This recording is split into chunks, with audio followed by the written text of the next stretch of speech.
الحمد لله الذي هدانا لهذا وما كنا لنهتدي لولا أن هدانا الله لقد جاءت رسل ربنا بالحق ثم الصلاة والسلام على صاحب الدعوة النبوية والصولة الحيدرية والعصمة الفاطمية والحلم الحسنية والشجاعة الحسينية والصبر السجادية والمآثر الباقرية والآثار الجعفرية والعلوم الكاظمية والحجج الردوية والجود التقوية والنقاوة النقوية والهيبة العسكرية والغيبة الإلهيات القائم بالحق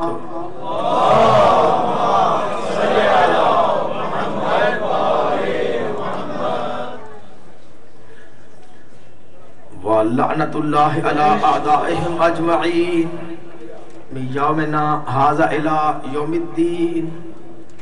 أما بعد فقد قال الله سبحانه وتعالى في كتابه المبين بسم الله الرحمن الرحيم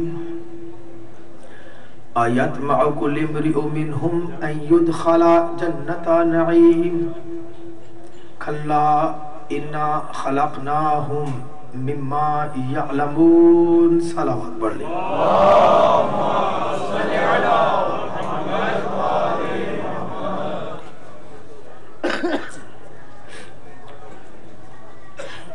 برادران اسلام، حاضرین مجلس،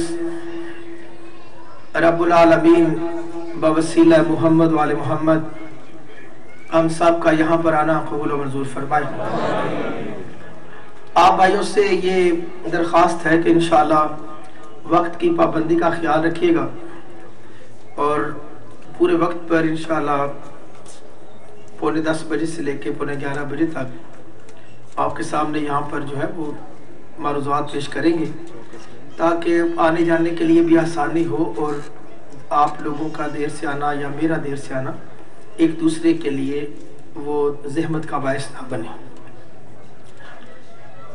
محمد والے محمد کے وسیلہ سے اللہ تعالیٰ نے ہمیں یہ توفیق دی ہے کہ ہم اس ایک جو تاریخی امام بارگاہ بن گئی ہے جگہ خلیفہ برادران کی، اس میں الحمدللہ 51ویں سال میں مجالس عزا جو ہیں ان کے انعقاد میں شرکت ہو رہے ہیں اور میں 11ویں مرتبہ آپ کے سامنے یہاں پر 11 سال سے میں آپ کے سامنے مستقل ہوں.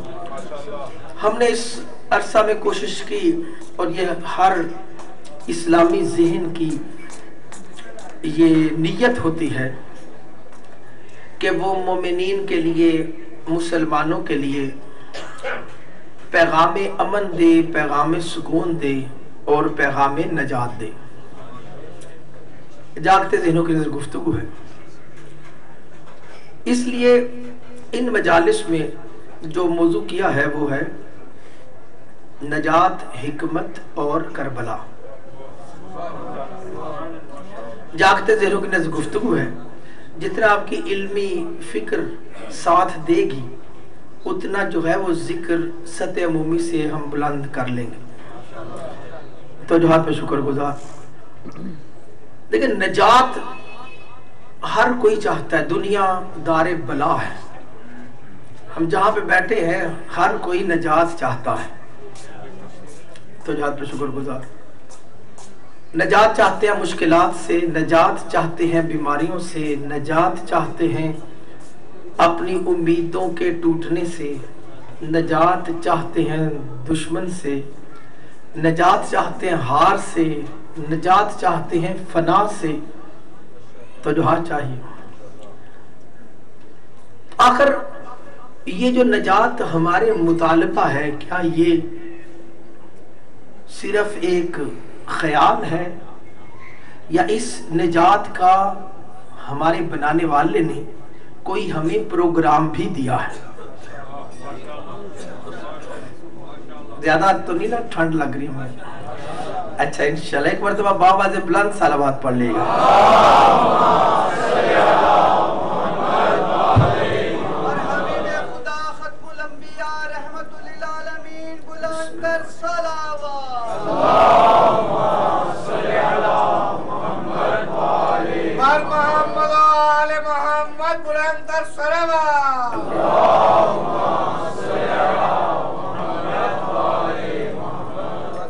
آپ کی توجہ پہ شکر گزار. دیکھیں جو گفتگو پیغام ہے وہ سننے والوں کے جذبات کے ساتھ تعلق رکھتا ہوتا ہے. جتنا ہم قریب آ کر جاگ کر اور علمی عقلی نتائج کے لیے چست بیٹھ کر ماحول میں تائید کریں گے تو ہماری مجلس جو ہے وہ زیادہ جلدی سے لوگوں کے لیے بہتر تبلیغات پیش کر سکے. کیونکہ پہلی گفتگو ہے انشاءاللہ میں امید کرتا ہوں کہ جب ہم ذہنی طور پر سوال لے کر جائیں گے تو کل اس کے لیے عقلی طور پر اور تیار بھی ہو کے آئیں گے. باقی مومنین کے لیے بھی دعوت ہے, باقی برادران بھی سنے آ کر, اور بلکہ اگر کسی کے ذہن میں کوئی سوال ہو تو وہ بھی پیش کیا جائے تاکہ اس پہ غور کر کے آپس میں ایک دوسرے کی مدد کی جا سکے. مجالس تو ساری دنیا کر رہی ہے. یعنی کربلا میں 2 ہستیاں بچی تھی اہل بیت کی, اور آج 50 کروڑ مسلمان شیعہ بن کر پاکستان سے کربلا تک عزاداری کر رہے ہیں. آخر اس تحریک نے کیا دیا ہے انسانیت کو؟ اللہ کے نظام میں یہ واقعہ ہوا کیوں ہے؟ ہم جن مشکلات سے نجات چاہتے ہیں, کہیں حسین ان مشکلات کے تحت ہی تو قتل نہیں ہو گئے؟ توجہات چاہیے. تو نجات جو ہماری فکر میں ہے اس کے لیے راستہ کون سا ہے؟ اسے کہیں گے حکمت, وزڈم, دانائی کا راستہ. توجہات چاہیے. اور اس دانائی کے راستے پر کون چل سکتا ہے نجات اور حکمت کے ساتھ؟ تو انبیاء اور ائمہ اہل البیت نے کمال کے مقام پر اگر کوئی عمل نجات ظاہر فرمایا ہے تو مسلمان مومن اسے کربلا کہتے ہیں. اگر آپ کو جو ہے وہ میری سادہ فکر وہ نتائج میں قریب رکھے, اس لیے اس جملے کو ہم نے بنایا کہ اس موضوع کے تاکہ نجات, حکمت اور کربلا, اور ہم سوچیں گے کہ ہماری عزاداری کا فائدہ کیا ہے, رونے کا فائدہ ہے یا نقصان. رونا عبادت کی منزل پر آتا ہے, مطالبہ نظام ہے یا ضیاء وقت ہے.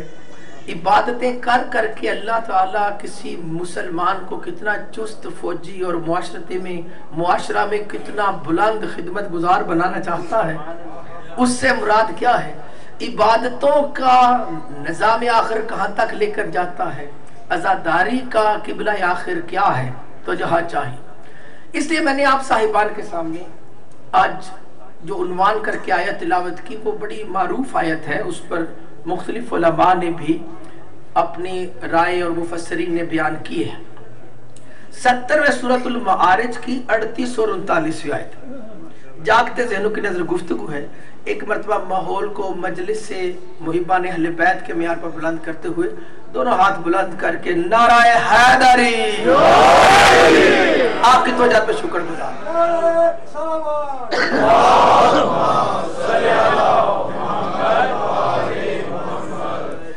قرآن فرماتے ہیں ایطمع کل امرئ منہم ان یدخل جنۃ نعیم. توجہ چاہیے کہ ان میں سے ہر کوئی, کیا ان میں سے ہر کوئی اس لالچ میں ہے, اس طمع میں ہے کہ وہ نعمتوں والی جنت میں چلا جائے. ہر جو بھی ہے وہ نعمتوں والی جنت کے لیے قرآن پوچھتا ہے کیا وہ اس لیے طمع کر رہا ہے. اب قرآن کا انداز اس بات کو پیش کر رہا ہے کہ جن لوگوں کی طرف سوال کیا گیا ہے وہ جنت پر عقیدہ رکھتے ہیں. جو جنت کو مانتا ہے وہ آخرت کو بھی مانتا ہے, جو آخرت کو مانتا ہے وہ اللہ کو بھی مانتا ہے, اور جو اللہ آخرت اور جنت کو مانتا ہے لازمی بات ہے اس کی اتباع اس قانون عبادت کے تحت ہی ہوگی جو اللہ کے نظام نے اسے عطا کی ہے۔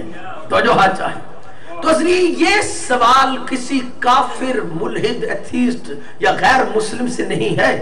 قرآن کا یہ سوال کلمہ گووں سے بھی ہے، مومنین سے ہے، عبادتیں کرنے والوں کے لیے ہے۔ اور قرآن کہتا ہے اَيَطْمَعُ كُلُّ امْرِئٍ مِّنْهُمْ أَن يُدْخَلَ جَنَّةَ نَعِيمٍ۔ آپ جو نیک عمل کر رہے ہیں، کلمہ پڑھ کر، عبادت کر کر، نیکیاں کر رہے ہیں، یہاں سے لے کر حج تک جاتے ہیں، باقی کام کر رہے ہیں، تو اس طمع میں کہ آپ نعمتوں والی جنت میں چلے جائیں۔ آگے کیا بیان فرمایا؟ کلا، یہاں پر کہا ہرگز کوئی جنت میں نہیں جائے گا۔ جاگتے ذہنوں کو کلام کرتے ہیں، کوئی جنت میں جائے گا ہی نہیں، ہر کلا کوئی جنت میں نہیں جا سکتا۔ چاہے آپ سعودی عرب کے قرآن پاک اٹھا کر دیکھیں، محمد جونہ گڑی صاحب کا ترجمہ دیکھیں، شبیر احمد عثمانی صاحب کا، محمود الحسن صاحب کا، کسی کا اٹھا کر دیکھیں، سب میں یہی لکھا ہے، کوئی اختلاف نہیں، کوئی جنت میں نہیں جائے گا۔ پروردگار کیوں نہیں جائے گا؟ اِنَّا خَلَقْنَاهُمْ مِمَّا يَعْلَمُونَ، کیونکہ جس چیز سے ہم نے انہیں تخلیق کیا ہوا ہے وہ اس کا علم رکھتے ہیں۔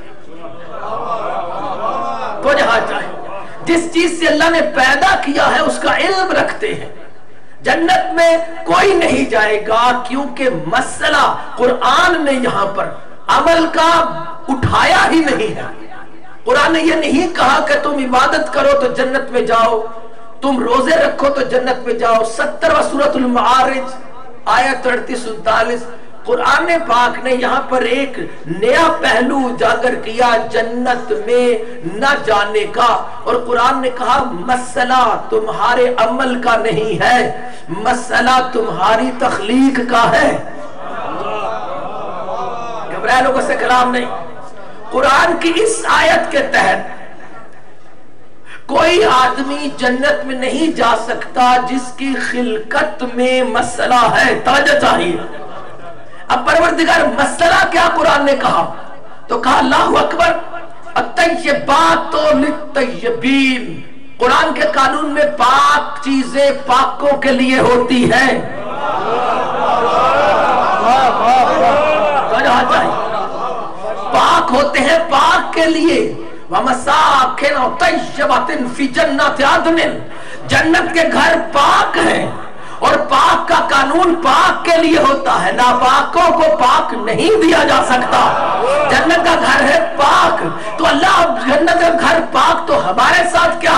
77 سورۃ المرسلات کی 20ویں آیت میں کہا الم نخلقکم من ماء مہین، ارے تم نماز پڑھ کے، روزہ رکھ کے، وضو کر کے، ظاہری عبادت کر کے جنت میں جانا چاہتے ہو؟ کیا تمہیں پتہ نہیں مسئلہ تمہارے عمل اور خلقت میں نہیں ہے، مسئلہ تمہاری تخلیق میں ہے۔ ہم نے تمہیں پست پانی ناپاکی سے تخلیق کیا ہے، وجہ چاہیے، ناپاکی سے تخلیق کیے گئے ہو، پستی سے۔ جنت پاک ہے، ہماری خلقت میں پستی ہے۔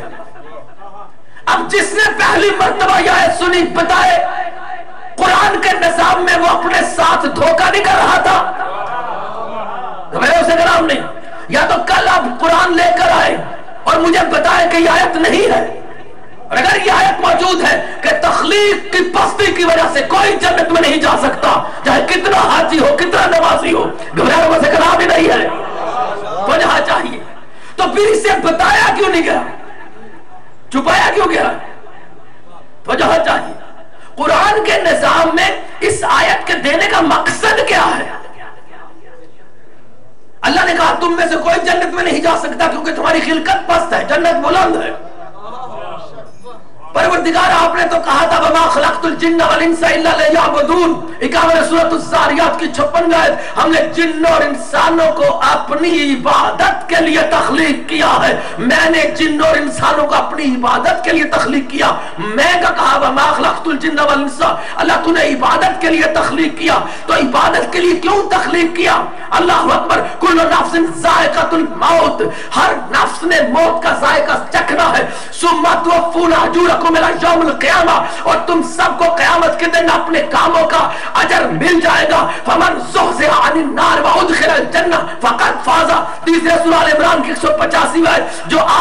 بنا دیا گیا اور جنت میں داخل کر دیا گیا وہ کامیاب ہے۔ اللہ کے نظام میں ہمیں چیزیں بتائی گئی کہ اللہ نے کہا کہ جن اور انسانوں کو عبادت کے لیے تخلیق کیا گیا۔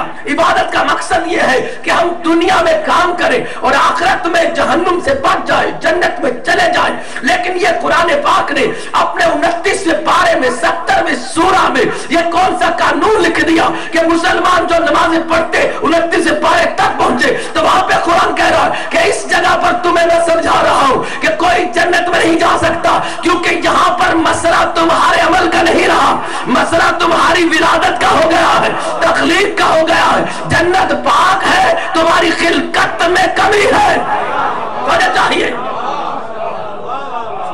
تو کیسے اس کو سمجھا جائے گا؟ ہمیں تو کہا گیا تھا نماز پڑھو، روزہ کرو، عمل کرو، اور قرآن کا نظام ایک جگہ پر جنت عمل سے نہیں ہماری خلقت کی وجہ سے روک رہا۔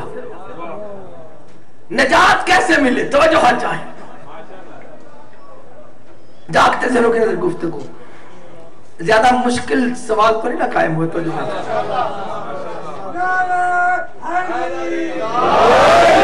محمد آل محمد بلند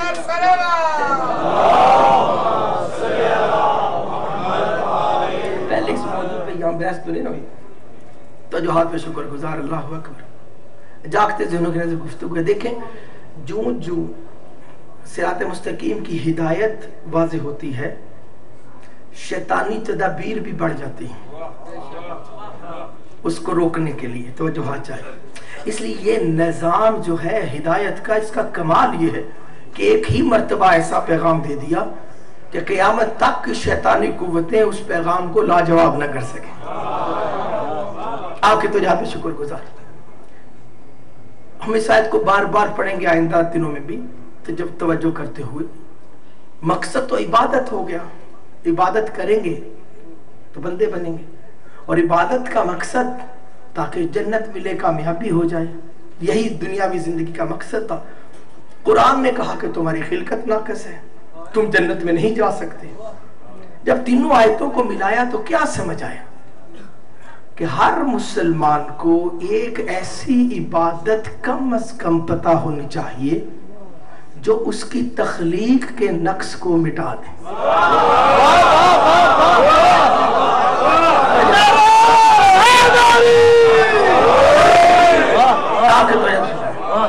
یعنی کسی ایسی عبادت کی معرفت ہو جو ناپاکوں کو ایسے پاک کر دے جیسے جنت پاک ہے۔ تو جائے اب جس کو اس کی معرفت ہے وہ تو نجات پر ہے، اور جو اس کی معرفت میں تدبر نہیں کر رہا وہ حکمت پہ بھی نہیں، وہ نجات پہ بھی نہیں، اسے غافل کہا جائے، کچھ بھی کہا جائے۔ جاگتے ذہنوں کے اندر گفتگو۔ تو اب کون سی عبادت ہے جو کسی کے وجود کو ایسے پاک کر دے جیسے جنت پاک ہے؟ کون سی عبادت؟ جب ہم عبادتوں پر غور کرتے ہیں تو قرآن نے کہا اقیموا الصلاۃ، نماز قائم کریں۔ اچھا، جب نماز پڑھنے کے لیے آئے تو کیا نماز ہمارے وجود کو ایسے پاک کر دیتی ہے کہ یہ جنتی کی طرح پاک ہو جائے؟ تو اس کی دلیل یہ ہے کہ نماز اگر ہمیں پکا پاک کر دیتی تو دوبارہ وضو ہی نہ کرنا پڑتا۔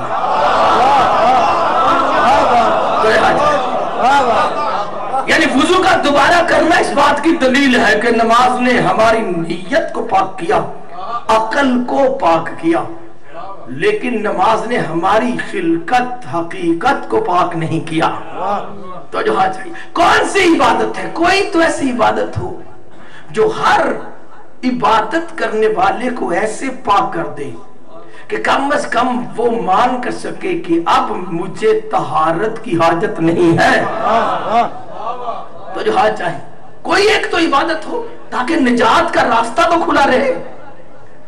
نماز وہ عبادت نہیں، نماز جو ہے وہ پاک کرتی ہے عقل کو، نماز پاک کرتی ہے نیت کو، نماز وقتی طہارت عطا کرتی ہے. اس لیے غسل کا واجب ہو جانا، وضو کا بار بار ہونا اس بات کی دلیل ہے کہ نماز نے ہمیں پاک نہیں کیا. پاک رہیں گے تو نماز ہوگی. تو جہاں چاہیے نماز خود محتاج ہے طہارت. تو کیا روزہ پاک کرتا ہے؟ روزہ رکھ لیا، روزہ ایسی عبادت ہے کہ روزہ رکھ لیا تو بندہ کہ روزہ رکھ لیا ہے تو میں پاک ہو گیا. تو جب فقہ میں آئے تو پتہ چلتا ہے جس پر طہارت کی کمی ہو، غسل واجب ہو، وہ روزہ رکھ ہی نہیں سکتا. تو جہاں چاہیے یعنی جب تک پاک نہیں ہوگا روزہ نہیں رکھ سکے گا، جب تک پاک نہیں ہوگا نماز نہیں پڑھ سکے گا. تو جو خود طہارت کی محتاج ہے وہ طہارت عطا تو نہیں نہ کر رہی، روزہ پاک نہیں کر رہا، نماز پاک نہیں کر رہی. کیا کعبہ پاک کرتا ہے؟ تو کعبہ پاک نہیں کرتا، کیونکہ اگر کعبہ پاک کرتا تو ہر ناپاک کو کعبے میں رہنے دیا جاتا. ناپاکوں کو کعبے سے نکالنا دلیل ہے کہ کعبہ نے پاک نہیں کیا، پاک ہوگا تو کعبے میں آئے گا. جاگتے تھے وہ کلام کرتے ہیں. تو یہ کون سی عبادت ہے؟ حج پاک کرتا ہے تو جس پر ناپاکی آ جائے اس کے لیے بھی چیزیں روک دی جاتی ہیں. ہر جگہ پر عبادت کے لیے طہارت پہلے ہے. قرآن پاک کرتا ہے، اگر قرآن پاک کرتا ہوتا تو کبھی قرآن کہتا لا یمسہ الا المطہرون، اس کو پاکوں کے علاوہ کوئی نہیں چھوتا. قرآن پاک اگر پاک کرتا ہوتا تو ہر ناپاک بھی چھوتا اور وہ پاک ہو جاتا. قرآن نے کہا پاک ہوگا تو قرآن کو بس کرنا. تو کون سی چیز ہے ایسی کوئی عبادت جو بندے کو ایسے پاک کر دے جیسے جنت پاک ہے؟ دنیا نے اپنے نظام میں چیزوں پہ غور کیا اور دین کے حصے لے کر انہیں کاروبار بنایا. اس لیے انہوں نے اصرار کیا غلط. کئی لوگوں نے، کسی کے ہاتھ منبر آ گیا تو وہ منبر کو ہی کل دین بنانے لگ گیا. کسی کے ہاتھ عزاداری آئی تو اس نے عزاداری کو کل دین بنا لیا. کسی کے ہاتھ شریعت آ گئی، مسجد آ گئی تو اس نے باقی چیزوں سے غیر ذمہ داری کا اعلان کیا. خدا نخواستہ یہ جو چیزیں ہیں یہ دین کی کلیت پر اثر ڈالتی ہیں. لوگوں نے دین میں فرقے بنائے، اللہ نے نہیں بنائے. اور لوگ کیسے بناتے ہیں؟ جب وہ غلط چیز پر اصرار کر دیتے ہیں کہ یہ چیز مقصد ہے، یہ اہم ہے، اس کے لیے ایسے کرنا چاہیے. یہ مجھے یا آپ کو یا کسی ملا کو حق نہیں ہے کہ وہ چیزوں کے لیے اپنی دماغی رائے سے تعین کرے کہ یہ اتنی اہم ہے، یہ اس سے زیادہ اہم ہے یا کتنی اہم ہے. ہر کسی دین والے کی نگاہ ہونی چاہیے مرکز کی طرف. جتنا انہوں نے اہم بتایا اتنا اہم بتایا جائے. تو جو چاہیے جاگتے تھے لوگ ان سے گفتگو. تو اللہ کے نظام میں ہمارے پاس عبادتیں آئیں شریعت کی، اس میں نماز آیا، روزہ آیا، حج آیا، زکات، خمس، تمام چیزیں آئی، لیکن کوئی چیز پاک نہیں کر رہی. قرآن پاک نہیں کر رہا. ساری چیزیں پاک ہوگے تو کر سکو گے. شریعت کی کلیت اتنی ہے، جاگتے ذہنوں کو کلام کرتے ہیں کہ اگر کوئی صاحب شریعت امام کعبہ بھی ہو اور وہ ساری زندگی بغیر کوئی معمولی سا سگریٹ پیے بھی ہر وقت تسبیح درود کر کر کر کر کے نمازیں پڑھ پڑھ کے کعبہ میں، اور ان کی وفات ہو جائے بیماری سے، تو شریعت کہے گی اسے نہلا دو، اس پہ غسل میت آئے گا. کیونکہ ساری زندگی کعبے میں رہنا، امامت کرنا، حفظ قرآن کرنا، طہارت شریعت پر چلنا، اس کے وجود کی تخلیقی نجاست کو مٹا نہیں سکا. جاگیے، جاگتے تھے بغرام کرتے ہیں. ہر کتنے بڑے عالم ہو اس پر غسل واجب ہوگا، کیونکہ شریعت کسی کی تخلیق کی کمزوری کو نہیں مٹاتی، ختم نہیں کرتی. جو خلقت میں نجاست آ گئی شریعت اس پہ اختیار نہیں رکھتی. اگر غصہ نہ کرے تو اس کا درجہ رسول نے اتنا چھوٹا رکھ دیا کہ کتنے بڑا کوئی مذہبی شخصیت فوت ہو جائے اور اسے ہاتھ لگائیں تو غسل واجب ہے. کتنی بڑی ہستی نہلائی نہ ہو, آپ ہاتھ لگا لو غسل سے پہلے, آپ پہ غسل مس میت واجب. اگر میت کا غسل نہ ہوا ہو, ہاتھ لگائے تو غسل مس میت واجب. لیکن اس کی جگہ پر ایک ارذل المخلوقات ہے, تو جو ہاتھ چاہیے, جس کو ہم کتا کہتے ہیں. تو جو ہے نا, پہلی گفتگو آپ بھی قریب آ کے سن رہے, انشاءاللہ جتنے آپ بلند فکر ہو کے آئیں گے اتنے جو ہے وہ علمی نتائج ہم زیادہ پیش کر سکیں گے آپس میں, کیونکہ اس مجلس کی بارگاہ سے بڑا کوئی علمی در نہیں ہے. یہ میں آپ کو بتاؤں, نہ ہم سے زیادہ کوئی جانتا ہے, نہ ہم سے زیادہ کوئی مانتا ہے. کوئی جانتے ہیں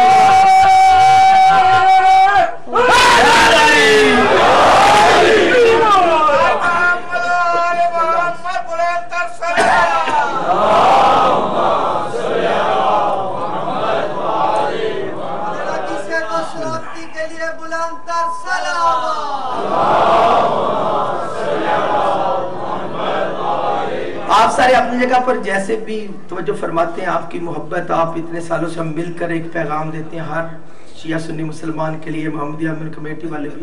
لیکن صاحب میں منفرد شخصیت میرے اس بھائی کے جو ناظم ہیں, یہ خود بہت زیادہ طلب علم میں بیٹھے ہوتے ہیں, ان کی اللہ زندگی کرے نوجوان کے, تو یہ ہر بات کا خود تجزیہ بھی کرتے ہیں, اس پہ غور بھی کرتے ہیں. مثلا ہر بندے کو ایسے ہی ذمہ دار ہونا چاہیے.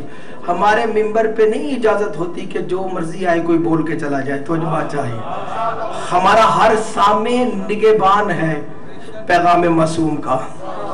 ہم نہیں بولنے دیتے کسی کو کہ کوئی آئے تو آگے بول کے چلا جائے تو ہم چپ کر کے بیٹھے رہیں. اس لیے یہی جرات ہمیں رکھنی بھی چاہیے, اور ممبروں کے جو لوگ اول فول بول جاتے ہیں ان کا جو ہے وہ محاسبہ بھی کرنا چاہیے کہ کم از کم اس ذمہ داری سے پیغام دو جتنے بڑے گھر کے غلام بنے ہوئے ہیں. آپ کی توجہ پہ شکر گزار. اللہ ہم سب کا نہ قبول و منظور فرمائے. دیکھیں یہ بات صرف سمجھنے کے لیے, مثلا جو کتا ہے, کتا مسلمان ہے, کتا کافر نہیں ہے, گھبرانے سے کلام نہیں ہے,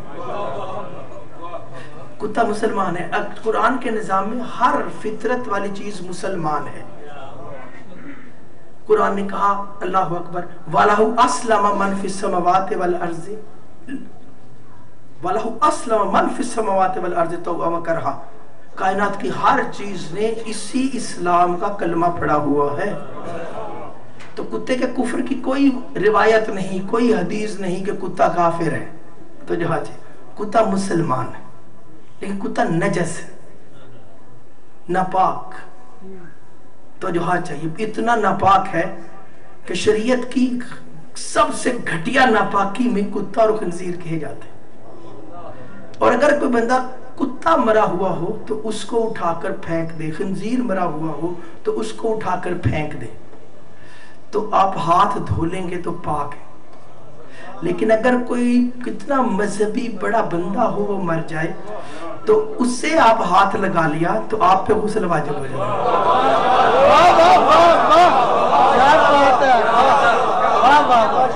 تو جو ہاتھ چاہیے جاگتے ذہنوں کے. سوال اس میں یہ ہے کہ جن لوگوں نے شریعت اور عمل کو اپنے لیے دلیل بنایا, وہ رسول پاک کی بارگاہ میں یہ سوال کیوں نہیں حل کر کے بتاتے کہ اس رسول نے, اس خدا نے, اس قرآن نے شریعت کے عامل کو دنیا سے جاتے وقت سب سے پست مخلوق سے بھی نیچا کیوں رکھا. اتنا تو کر دیتے کہ جو مسجد میں مرتا, حافظ قرآن ہوتا, قاری ہوتا, نیک ہوتا, عبادت کرنے والا ہوتا, گواہی ہوتی, کم از کم اسے ہاتھ لگانے سے غسل تو نہ واجب ہوتا. تو جو ہاتھ اس کے برابر تو کر دیتے. کیوں رکھا؟ کیونکہ نگاہ ہدایت میں یہ نقص نظر آ رہا تھا دنیا کا کہ یہ لوگ کہیں صراط مستقیم کی چیزوں کو اپنی عقل سے غیر متوازن نہ کر دیں. اس لیے ایسا نہ ہو کہ عمل بڑھا دیا جائے, شریعت کو مقصد بنا دیا جائے.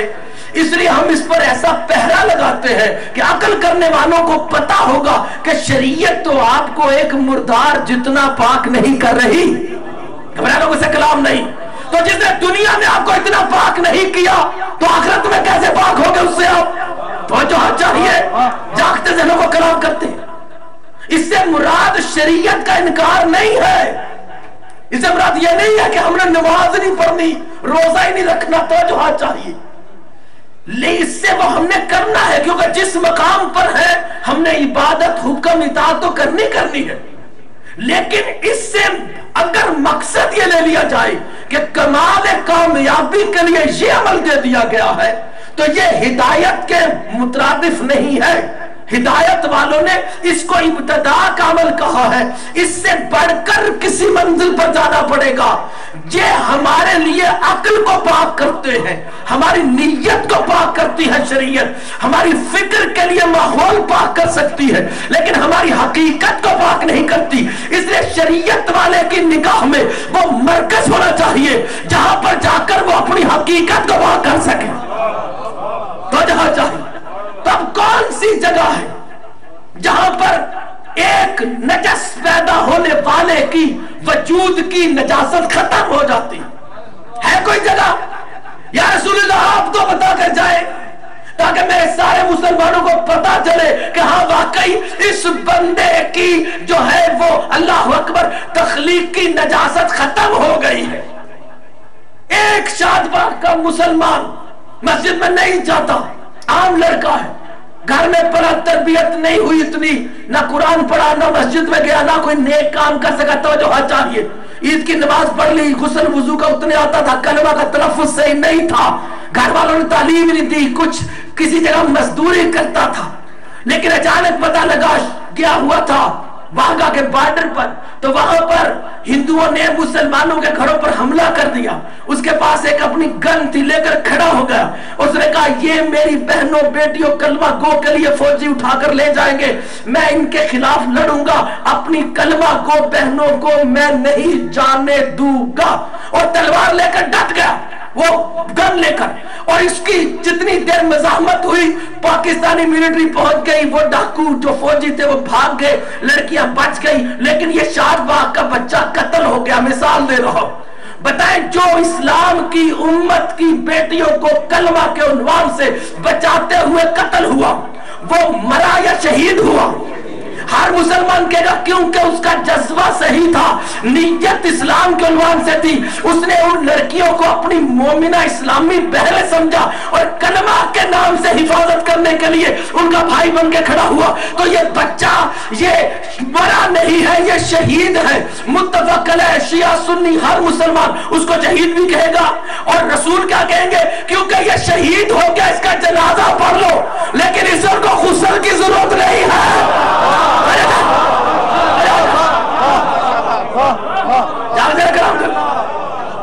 رسول پاک کہتے ہیں اس کو نہانے کی ضرورت نہیں، نہلانے کی، کیونکہ اس نے شہادت پا لی ہے، گھبرانے سے کلام نہیں۔ ایک طرف پوری معاشرتی زندگی عمل کی اور دوسری طرف ایک بے عملی کا کردار، لیکن نتیجے میں ایک کی طہارت قائم نہیں ہو سکی اور دوسرے کی طہارت اس طرح قائم ہوئی کہ نجاست نہیں بچی۔ رسول کہہ رہا ہے کہ اسے غسل کی حاجت نہیں ہے، یہ شہید ہے، تو جو چاہیے۔ تو اب یہ کون سی منزل ہے جہاں پہ شہادت مل رہی ہے؟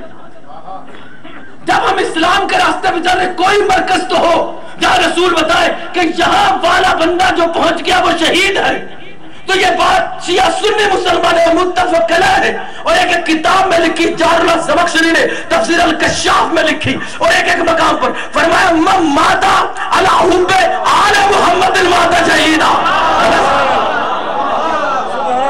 جو آل محمد کی محبت میں مر گیا وہ شہید مرا۔ توجہ چاہیے، شہادت جو کلمہ کے ساتھ ہے اس کی مرکز محبت سمجھ نہیں آئی تھی۔ توجہ چاہیے، ہر عمل کے پیچھے ایک محبت ہوتی ہے، جو بھی عمل کرتے ہیں اس کے پیچھے ہوتی ہے ایک محبت۔ اب یہ کیونکہ جو ہے وہ ایک فکری پہلو اجاگر کرنے، تو اس طرح کی بحث تو لانی پڑے گی درمیان میں، آج کل کو ہم آگے زیادہ نتائج کر لیں گے، لیکن کیونکہ ذہن پتا ہو کہ ہم کہنا کیا چاہ رہے ہیں۔ ایک آدمی گڑھا کھود رہا ہو تو کوئی بندہ گزرے ساتھ اور وہ کہے گڑھے کھودنے والے کو اللہ نے اسی لیے پیدا کیا تھا کہ یہ گڑھا کھودے، کام کر رہا تھا نا۔ ایک آدمی پڑھ رہا تو کوئی بندہ کہ یہ پڑھائی کرنا، کہ اللہ نے اسے اسی لیے پیدا کیا تھا کہ یہ پڑھائی کرے،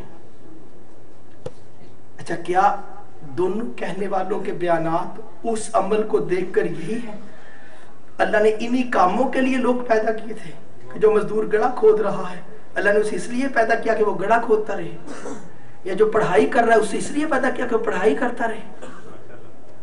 تو جو ہاتھ چاہیے، گڑھا کھودنا اس نے خود اختیار کیا، پڑھائی کرنا اس نے خود کیا۔ جو بھی عمل کر رہا ہے اگر ہم کسی عمل کو مقصد تخلیق کہہ دیں تو جو کر رہا ہوتا ہے اس کو گالی بن جاتا ہے وہ عمل۔ اگر گڑھا کھودنے والے کو کہا جائے کہ تو گڑھے کھودنے کے لیے پیدا ہوا تو اسے اپنی عزت نہیں سمجھے گا، وہ سمجھے گا اس نے میری مقصد حیات کو ضائع کیا اور مجھے اس جگہ پہ لگا دیا۔ اگر کسی خدمت پہ لگا کوئی کہ تو اسی کے لیے پیدا ہوا عمل کے لیے، کوئی عمل ایسا ہے جس کے لیے بندے کو کہا جائے کہ تو اسی کے لیے پیدا ہوا، اس کے لیے توجہ چاہیے، تو وہ کہے گا نہیں، اس عمل کے لیے میں پیدا نہیں ہوا، میرا عمل کرنا کسی چیز کی محبت کی وجہ سے ہے۔ جو گڑھا کھود رہا ہے وہ اپنی محبت، بچوں کی محبت، انسانوں کی محبت یا کسی وجہ سے اس خدمت پہ لگا، عمل ہو رہا ہے، نیت میں محبت ہے۔ ہر عمل محبت میں کیا؟ طالب علم اس لیے نمبر لینا چاہتا ہے، پڑھتا ہے کیونکہ اس کی نیت میں اپنے ماں باپ کی، اپنی فتح کی، اپنے خاندان کو بلند کرنے کی محبت ہوتی ہے۔ ہر عمل کے پیچھے محبت ہے، عمل محبت کی وجہ سے کرنے کے لیے لوگ نکلتے ہیں۔ یہ ہے فلسفہ عقل کہ عمل محبت کی وجہ سے، دیوانگی کا عمل نہیں ہوتا۔ تو جہاں چاہیے، یہ کوئی مشین نہیں پیدا کی اللہ نے کہ بندے نماز پڑھے، روزے رکھے، چیزیں کرے۔ اللہ کو اس میکینیکل سیٹ اپ سے فائدہ کیا ہے؟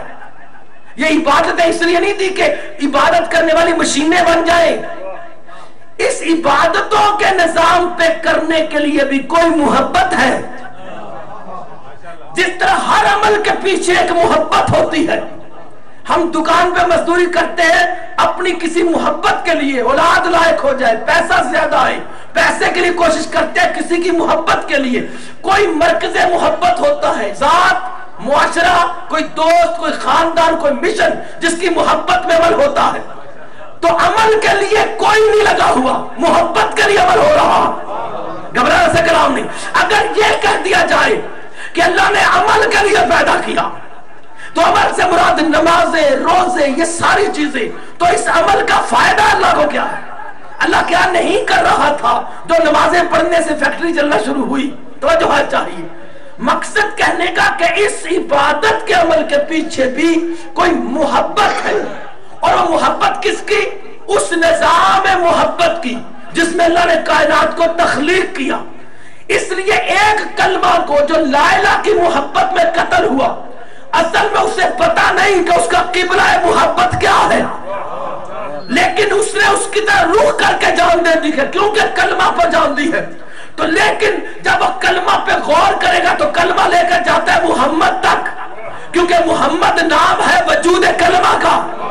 تو اس لیے ہر کلمہ کو جو محمد کے ساتھ محبت کرتا ہے وہ اس کا نام لینے والوں کے لیے جان دینے اور لڑنے پر تیار ہوگا۔ تو کلمہ کے لیے جان دینا محبت محمد میں جان دینا ہے، لیکن محمد نے کہا کہ یہ ہے تمہاری یہ متشابہ محبت، چھپی محبت۔ میں تمہیں اپنی محبت کا کمال دکھاؤں کہ میری محبت اسے ملے گی کہ جو ان سے محبت کرے جن سے میں محبت کرتا ہوں۔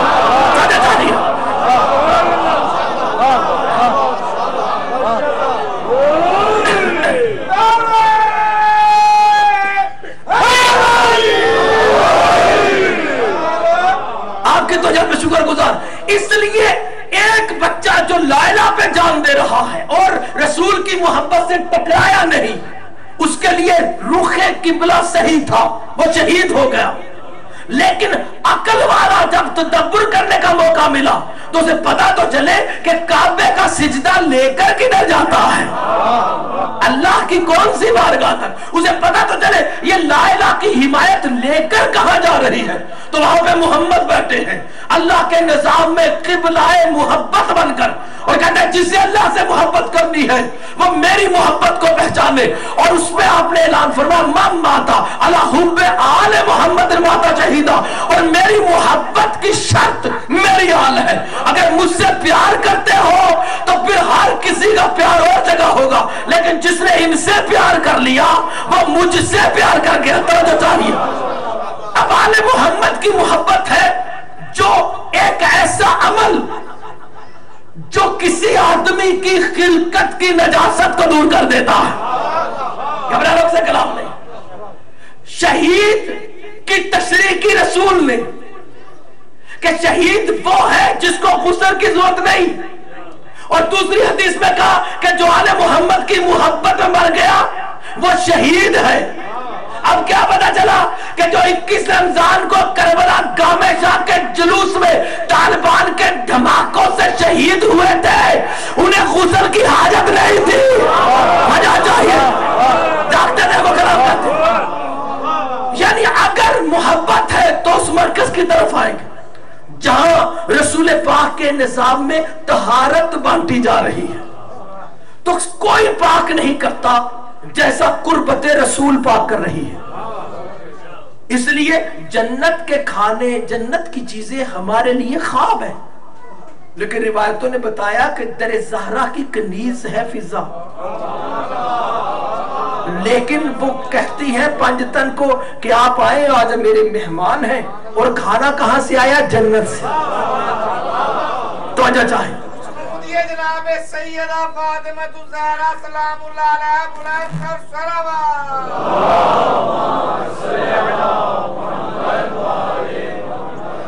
آپ کی توجہ پہ شکر گزار۔ آخر یہ مثالیں کیوں بنائیں؟ بی بی فضہ نے جنت کا کھانا منگوایا کیوں؟ جب جنت آخرت کے لیے ہے تو جنت کا کھانا فضہ کیوں منگوا رہی ہے؟ فضہ نے بتایا کیوں کہ میں نے جنت کا کھانا منگوایا، روایتیں کیوں موجود ہے کہ رسول نے گواہی دی ہاں جنت کا کھانا سیدہ نے کھایا، علی نے کھایا، حسن حسین نے کھایا۔ گھر کی کنیز نے جنت کا کھانا منگوا کے دکھایا کیوں؟ سلمان نے جنت کا کھانا منگوایا۔ توجہ چاہیے، جو حضرت اللہ اکبر موسیٰ کی قوم کے لیے من و سلوہ نازل ہوتا تھا نا، وہ جنت کا کھانا نہیں تھا، گھبرائے لوگ سے کلام نہیں، آسمان کا کھانا تھا۔ جنت اور چیز ہے، آسمان اور چیز ہے۔ تو جہاں چاہیے جو حضرت عیسیٰ کے لیے مائدہ نازل ہوا نا، وہ بھی آسمان سے نازل ہوا، مائدہ من الجنہ نہیں ہے۔ تو جو چاہیے وہ بھی آسمان کا کھانا ہے، جو پہلے کوئی نبی نہ منگا سکا وہ فضہ منگوا رہی ہے، جو پہلے کوئی نبی نہ بانٹ سکا وہ بہلول بیٹھا بانٹ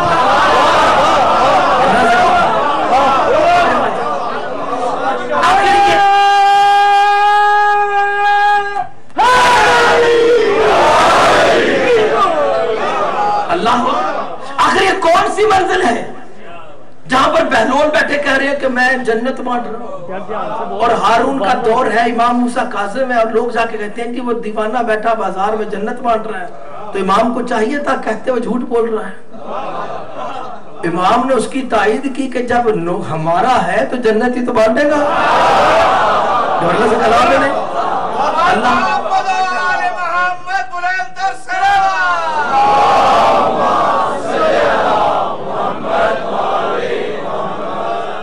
جنت کے محتاج وہ لوگ ہوں گے، جنت کا لالچ وہ کریں، کمی وہ کریں جن کے امام جنت سے باہر ہے۔ ابھی انہیں پریشانی ہوگی کہ ہمارے اماموں کو ملی نہیں ہے، اللہ ہمیں بھی دے۔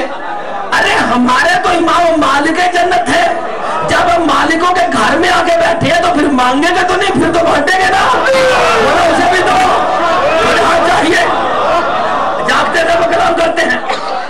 تو ایک منزل ہے قربت اہل بیت کی، جہاں پر طہارت ایسی مل جاتی ہے کہ دنیا میں رہ کر جنتی کی طرح پاک ہو جاتے، چاہے وہ ان کی محبت کے ذکر میں آ کے پاک ہو جاؤ، چاہے ان کی عقیدت میں در زہرا پہ جھک کے پاک ہو جاؤ، چاہے ان کی خدمت کر کے فضا بن کے پاک ہو جاؤ، اور چاہے کربلا میں حسین کے مددگار بن کے پاک ہو جاؤ۔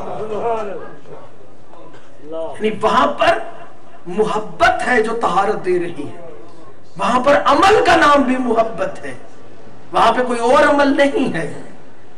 اس لیے اشتباہ دور ہونا چاہیے فکر سے کہ کہیں صراط مستقیم پر قدم لغزش نہ کھا جائے اور بندہ جہنم میں نہ گر جائے، کہ عمل لے کر جاتا ہے بارگاہ آل محمد تک، اور آل محمد لے کر جاتے ہیں بارگاہ رسول تک، اور رسول لے کر جائے گا بارگاہ خدا تک۔ جب ہم عمل لے کر نکلتے ہیں تو کمال کی منزل صراط مستقیم پر ہمارے سامنے ہستیاں ہیں، آل محمد کی ہستیاں، محمد کی ہستی، اللہ کی ہستی۔ وہاں عمل نہیں، ذاتیں منائی جا رہی ہے، جاگتے ذہنوں کو کلام کرتے ہیں۔ اس لیے حر کو پتا ہے مقصد دین حسین ہے۔ حر نے کیا کمی کی تھی؟ جب 9 محرم کو امام حسین کے پیچھے نماز ظہر پڑھ لی، ایک کتاب میں لکھا، تاریخ طبری میں ایک کتاب میں لکھا کہ حر نے امام حسین کا قافلہ جب روکا، دور سے آیا تو 1000، کیونکہ راستہ بھٹک گیا تھا، پیاسے تھے 1 محرم کو۔ امام حسین دیکھا گھوڑوں کی زبانیں نکلی ہوئی، امام نے کہا ان کو پانی پلاؤ۔ 1 مرتبہ نہیں، 3 مرتبہ 1000 کے فوجیوں کو، 1000 گھوڑوں کو حسین نے پانی پلایا۔ جب پانی پی لیا تو حر نے امام حسین کا احترام کیا، جانتا تھا نواسہ رسول ہے، جانتا تھا ان کے لیے شانیں آئی ہے، سیدہ فاطمہ کا احترام جانتا تھا حر۔ اس کے بعد امام علیہ السلام کے پیچھے نماز پڑھی ظہر کی با جماعت، امام نے نماز پڑھی، حر نے پڑھی۔ جس کی ایک نماز ہو جائے امام کے پیچھے، ساری نہیں ہو گئی؟ تو لیکن کیا حر جنتی تھا؟ نہیں تھا جنتی۔ حسین کے پیچھے نماز پڑھ کے جنتی نہیں تھا، قرآن کا قاری تھا، تلاوت کرنے والا تھا، شریع تھا، داڑھی رکھی ہوئی تھی، مذہبی آدمی تھا، ایک با کردار متقی پرہیزگار تھا، لیکن جنتی نہیں تھا۔ حسین کے قریب آ کر بھی جنتی نہیں تھا، نماز پڑھ کے بھی جنتی نہیں تھا۔ تو پھر اس لیے ہر جنت میں جانے والے کو حکمت میں تدبر چاہیے کہ حسین کے قریب رہ کر جنت میں لے جانے کا فرق کیا ہے، کہ جو حر جیسے جہنمی کو ایک دم جنتی کر گیا، تو فرق کیا ہوا کہ اسے امام حسین علیہ السلام کی محبت اور ولایت کا وہ مقام نہیں پہچانا تھا جب تک وہ جنت کی طرف نہیں آیا تھا۔ لیکن جب اسے سمجھ آیا کہ اللہ نے حسین نمازیں پڑھانے کے لیے نہیں دیا بلکہ نمازیں حسین بنوانے کے لیے دی ہے، جب اسے سمجھ آیا جنتی ہو گیا۔ ایک جملے نے ان کی تقدیر بدل دی ہے، توجہ چاہیے۔ تو اس وجہ سے کربلا ایک ایسا مقام ہے جہاں پر قریب آنے والے کا مقصد امام ہے، آل محمد مقصد۔ اللہ کے نظام دین میں نجات کی امامت بندوں کے ہاتھ میں ہے، اعمال میں نہیں ہے، اعمال پہلے ہے۔ اللہ اکبر۔ کربلا ایک ایسی منزل ہے جہاں پر کائنات کے دعا والے بچے پہنچے ہیں، جہاں انبیاء نہیں پہنچ سکے۔ ابراہیم دور سوا کرتے رہے، یحییٰ زکریا دور شہید ہو گئے۔ اللہ ہمیں محمد کے بچوں کی کربلا مل جائے، لیکن ملی کسے؟ کبھی حر کو، کبھی جون کو، کبھی وہاب ابن عبداللہ کلبی کو۔ اللہ اکبر۔ بس ازادار حسین، یہ کربلا کا ذہن ہے جس میں آل محمد کی بارگاہ کے لیے سب کچھ قربان ہے۔ کسی ماں نے وہاں پہ ہچکچاہٹ نہیں کی کہ اللہ تو نے میرے بچے کو عبادت کے لیے پیدا کیا تو میں اسے باہر بھیج دوں تاکہ یہ 70-80 سال تک نمازیں پڑھ کے تیری عبادت کا فرض ادا کرے۔ ماں نے کہا نہیں، جب حسین پہ آگئی منزل تو اب اس کی مقصد حیات یہ ہے کہ ان نمازوں کو ہٹا کے حسین پہ جان خرچ ہو جائے۔ اللہ میرے سارے بھائیوں کو اللہ قبول و منظور فرمائے۔ چاند جو ملے مصائب کے ازادار حسین روایتوں میں ایسے ہی لکھا ہے، اللہ اکبر، کہ جو بیبیاں ہیں انہوں نے امام حسین علیہ السلام کی پیاس کے بعد پیاس ختم نہیں کی. دنیا کہتی ہے عورتیں بے صبری ہوتی ہیں، عورتوں کی برداشت کم ہے، لیکن یہ دختران رسول پر، رسول زادیوں پر تقدیر نے کیسا امتحان ڈالا کہ جو حسین علیہ السلام کے ساتھ 3 دن کی پیاس گزار چکی ہے، شام غریبہ میں پانی پی لیتی ہیں، لیکن لکھا کہ شام غریبہ بھی گزر گئی، پانی نہیں پیا گیا. 11 محرم آ گئی، پانی نہیں پیا گیا. اللہ اکبر. پانی کب پیا کوئی نہیں بتا سکتا، لیکن کہاں کہاں پانی مانگا گیا یہ ضرور لکھا تاریخ میں. اگر عزاداروں پانی مل جاتا تو سکینہ واقعہ کربلا کے 12 دن بعد شمر سے پانی نہ مانگتی. بی بی کا امام کی اجازت پر شمر سے پانی مانگنا، اور امام کا کہنا سکینہ آزما لے شمر کو، لیکن ظالم نے پھر بھی پانی نہیں دیا، پانی زمین پہ بہا دیا. پتہ چلا حسین کی بیٹی واقعہ کربلا کے بعد پیاس بجھا کے نہیں گئی. ایسا لگتا ہے جیسے 30 دن کی باقی زندگی سکینہ پیاس پیاس کر کے چلے. عزادار حسین روایتوں میں لکھا ہے، اللہ اکبر، کہ کوفہ کے قریب جب قافلہ پہنچا ہے تو کوفہ کے اندر لوگوں کو بڑی تیاری کرائی گئی تھی کہ آئیں گے قیدی. کیفیات میں بڑے لوگ موجود تھے. عزادار ایک روایت میں لکھا کہ بیبیاں چھتوں پہ چڑھی ہوئی تھی اور لوگ تیاری میں تھے. قافلہ اس وقت کوفہ میں آیا جب ابھی شام ہونے لگی تھی. امام علی علیہ السلام کا ایک صحابی تھا مسلم، وہ مزدور تھا، گھروں میں سفیدی کرتا تھا. اسے پتا چلا کہ کوئی قیدی آ رہے ہیں، لوگ دیکھ رہے ہیں، تو اس نے کہا میں قیدیوں کا تماشا نہیں دیکھوں گا، کیونکہ مجھے میرے امام نے منع کر دیا تھا. کہ وہ گھر کا کام ختم کر کے اپنے ہاتھ دھو کے ابھی جانے لگا تھا کہ اچانک اونٹ پر بیٹھی ایک بی بی زور سے پکاری، یا اہل الکوفہ ان الصدقۃ علینا حرام. ہائے کوفہ والو، ہم پہ صدقہ حرام ہے. عزاداروں وہ تو سفیدی کرنے والا تو اس کے ہاتھ سے برش گر گیا، بالٹی گر گئی، کانپنے لگ گیا. اس کا نام مسلم کچکار لکھا ہوا فارسی کتابوں میں لکھا. جب ہاتھ سے گرا حیران ہوا، کہا یا اللہ یہ کیا ہو رہا ہے؟ مسلمان کسی کو قید کر کے لے آئے ہیں اور قیدن بول رہی ہے ہم پہ صدقہ حرام ہے. صدقہ تو مدینے والوں پہ حرام ہے، صدقہ تو رسول کے بچوں پہ حرام ہے. کہیں رسول زادیوں کو تو پکڑ کے نہیں لایا ہے. یہ کہہ کر مسلم ڈنڈا کے پڑا، کامتا کامتا کہا گیا، دیکھا ایک بیمار تھا جس کی گردن میں توک تھا، جسے گلی میں گھسیٹا جا رہا تھا. اس نے اس سے بات کرنا چاہی، بیمار نے توجہ نہ دی، لوگ شور مچا رہے تھے. اس کے پیچھے ایک نیزہ تھا جس پہ ایک سر پر قرآن پڑھ رہا تھا. مسلم نے دیکھا قرآن کی آواز بازار میں چاروں طرف جا رہی تھی. دنیا حیران ہو کر اس سر کو دیکھ رہی تھی.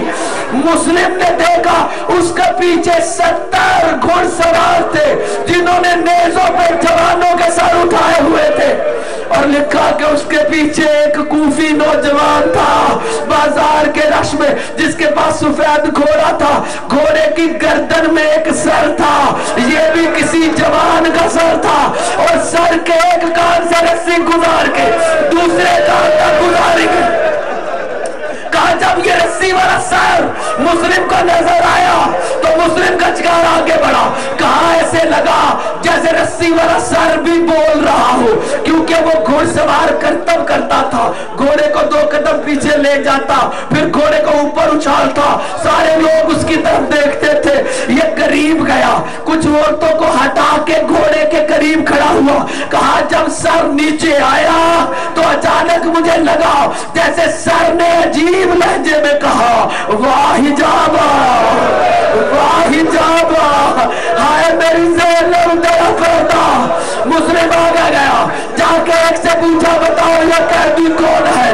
اس نے کہا اللہ اکبر. اس نے کہا یہ قیدی